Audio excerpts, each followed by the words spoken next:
1665.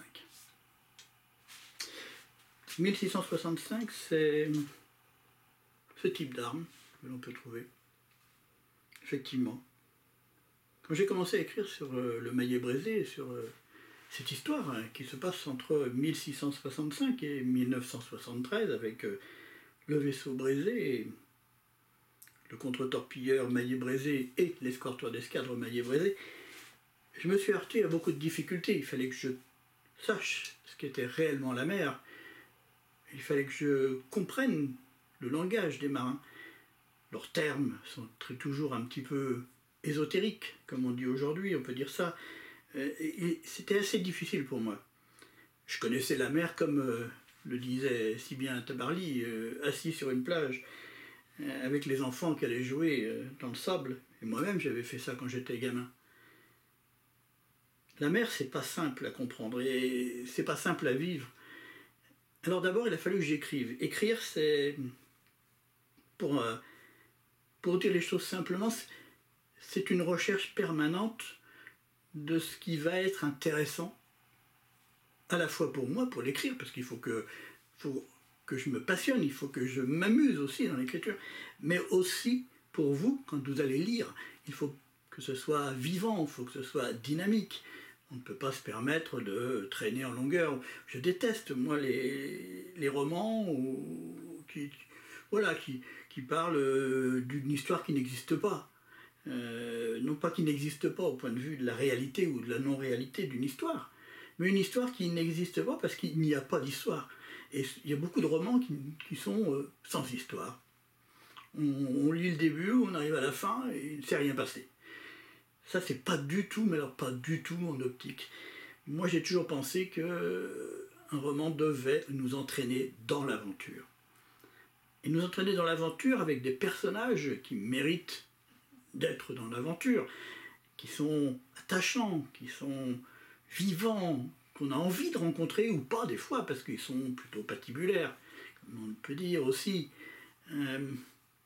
Oui, l'écriture, c'est ça, c'est aller à la recherche permanente de ce qui va être passionnant et non pas de ce qui va raconter quelque chose qui ne peut être que personnel. Bien sûr, il y a quelquefois des petites choses personnelles que je peux écrire.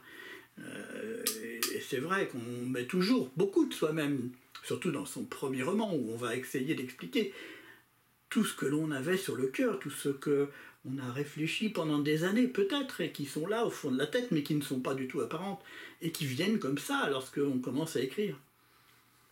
Alors il fallait que je découvre ça, il fallait que je découvre qu'est-ce qu'était Nantes en 1665, le quai de la Fosse tel qu'il était. Rien à voir avec ce que peut connaître aujourd'hui. Rien du tout. Les immeubles que l'on voit aujourd'hui sont des immeubles qui sont postérieurs. Donc l'époque 1665, le quai de la Fosse, avec tous ces chargements multiples et variés que vous pouvez rencontrer sur un quai qui n'était pas obligatoirement pavé encore, et qui pouvait être en terre battue, il pouvait y avoir de la boue. Toutes ces choses-là ont existé. Il faut arriver à les comprendre, il faut aller dans les archives. C'est ce que j'ai fait au début, j'ai cherché comment c'était la ville de Nantes à l'époque. Retraduire 1665 en réalité de l'écriture. Pas facile.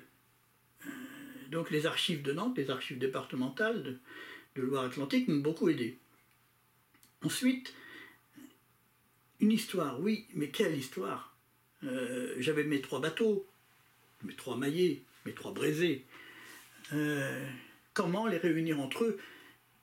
Il y avait une évidence, c'était qu'ils avaient tous eu un destin tragique, plus ou moins proche, un destin qui peut être tragique pour le bateau lui-même, le bâtiment ou le vaisseau, et un destin qui peut être tragique pour un commandant, comme le commandant Mine, lorsqu'il a glissé sur le pont du Maillet-Brézé, le dernier, l'escorteur d'escadre, et qu'il est mort de ses blessures, c'est quand même quelque chose de terrible. Il y avait donc quelque chose qui, avec le nom de Maillet-Brézé, poussait à la malédiction. Et donc, j'ai écrit ce roman un peu comme était le vaisseau fantôme de Wagner. Qu'est-ce qu'était le vaisseau fantôme de Wagner, ce commandant de Hollandais volant qui va hurler des obscénités à Dieu en passant le cap de Bonne-Espérance? Qui oserait faire cela en mer aujourd'hui? On croit ou on ne croit pas en Dieu, mais un marin est toujours superstitieux. Il y a des choses qu'on ne fait pas en mer. Déjà, on va surtout pas se heurter aux dieux, aux différents dieux, que ce soit le dieu unique ou que ce soit Poséidon, que ce soit Zeus, que ce soit Éole, tous ces dieux que l'on peut dire secondaires, mais qui sont toujours là quand même dans l'esprit des marins, parce que quand on est marin, on a toujours la peur au ventre quand la mer est très forte, et quand on est sur un petit bateau et que les vagues sont beaucoup plus hautes que le bateau. Et c'est quelquefois assez terrible, et les pertes en mer sont nombreuses, toujours, même si les bateaux d'aujourd'hui sont beaucoup plus gros. Mais les pertes de marins, que ce soit des marins pêcheurs, que ce soit des plaisanciers, il y en a toujours.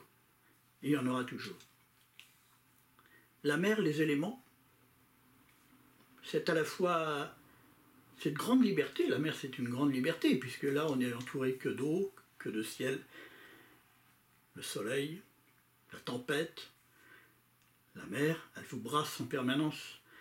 Vous êtes extrêmement malade en mer, comme pratiquement tous les marins le sont, les premiers jours au moins. Raconter tout ça, comprendre tout ça. Écrire un vrai roman d'aventure. Alors ça, je l'ai fait progressivement. 1665, finalement, c'est un roman de cap et d'épée. Vraiment. Je dirais que c'était pour moi un grand divertissement que d'écrire ce qui pouvait se passer pour un jeune capitaine de bateau qui est corsaire du roi, fils de corsaire du roi, dont le père va être anobli par Louis XIV, parce qu'il a eu de nombreuses prises, parce que c'est quelqu'un qui bouge. Et puis à l'époque, on n'avait pas vraiment les deux pieds dans le même sabot, parce que là encore, on portait des sabots. Oui, c'était quelque chose qu'il fallait que je raconte. La difficulté, les personnages que je devais trouver devaient être des personnages forts. Qui était le capitaine qui pouvait hurler des obscénités à Dieu en passant, soit le cap, soit être dans des difficultés majeures qui l'entraînent à être fataliste, et en tout cas en colère contre Dieu. Il fallait que je trouve. Pourquoi avait-il fait ça? Non pas comment il était après, puisque ça c'est le vaisseau fantôme de Wagner. On le rencontre après, il est déjà maudit, il est déjà avec son bâtiment, il est déjà à la recherche des armes disparues, etc. Non, moi je voulais savoir pourquoi il avait fait ça, parce que c'était ça qui était important. Pourquoi avait-il décidé de hurler des obscénités à Dieu? Sans doute par un chagrin d'amour. C'était quelque chose qui m'a travaillé, puisque en fait, oui, je me suis dit, c'est le chagrin d'amour, c'est d'avoir raté plein de choses, parce que le destin l'a entraîné dans des aventures multiples, et il n'a pas pu s'en dépêtrer. Donc il fallait que j'écrive ça, il fallait que je l'entraîne dans des aventures où il devait aller au bout de lui-même, et au bout de lui-même, il y avait devenir le capitaine d'un vaisseau fantôme. Et ce vaisseau fantôme, ce serait non pas le Hollandais volant, mais le Brézé, puisque j'avais le vaisseau qui avait disparu une nuit d'hivernage en novembre 1665. Et donc ce bateau pouvait très bien être le vaisseau fantôme de mon histoire. Ça, c'est la première partie, une première partie qui est très dense, très agitée, très violente en même temps, puisque ces personnages, ils sont dans une époque où on ne prenait pas trop des gants, quoi, même. Hein. On n'est pas aujourd'hui, où il y a des garde-fous partout, où on ne peut pas être libre, et sans arrêt, il y a des nouveaux garde-fous qui arrivent, et la liberté, elle se restreint. Même si on a l'impression qu'on n'est plus libre, parce qu'on peut se déplacer, parce qu'on peut parler directement à quelqu'un, au café du coin, ou dans sa maison, et critiquer le pouvoir, etc. Ça, c'est une chose possible, mais dès qu'on va trop loin, on n'est plus dans la liberté. Et ça, on s'en rend compte aujourd'hui. Donc pour moi, cette liberté d'époque était quelque chose d'intéressant. Et je pense que c'est passionnant. Et un enfant de 12 ans était quelqu'un de majeur pratiquement, puisque à cette époque, il fallait gagner son pain. Et la plupart du temps, aller dans des fermes, aller embarquer à bord des bateaux pour être mousse. Voilà, et donc on rencontre ces enfants à bord.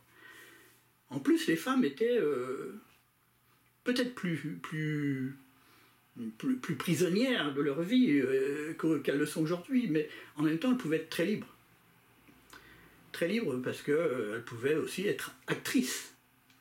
Actrice, se battre, se défendre, même en traversant une forêt, comme le fait une de mes héroïnes, traversant une forêt, rencontrant des brigands, se battant et se défendant, étant blessée, etc.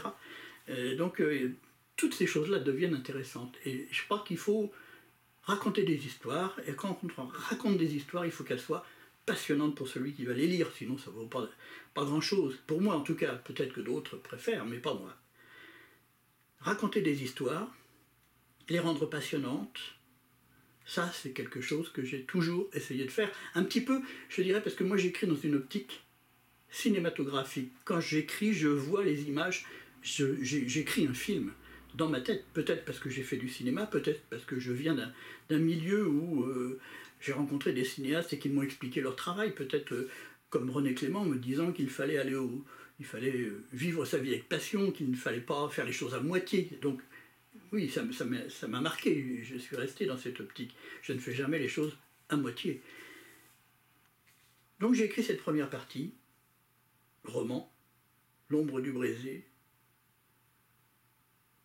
la bonne aventure, la mauvaise aventure, la mésaventure. Et ça, c'était la première partie. La deuxième va nous mener en 1940, avec le contre-torpilleur Maillet-Brézé. Une autre partie d'histoire racontée différemment, je vous l'expliquerai la prochaine fois.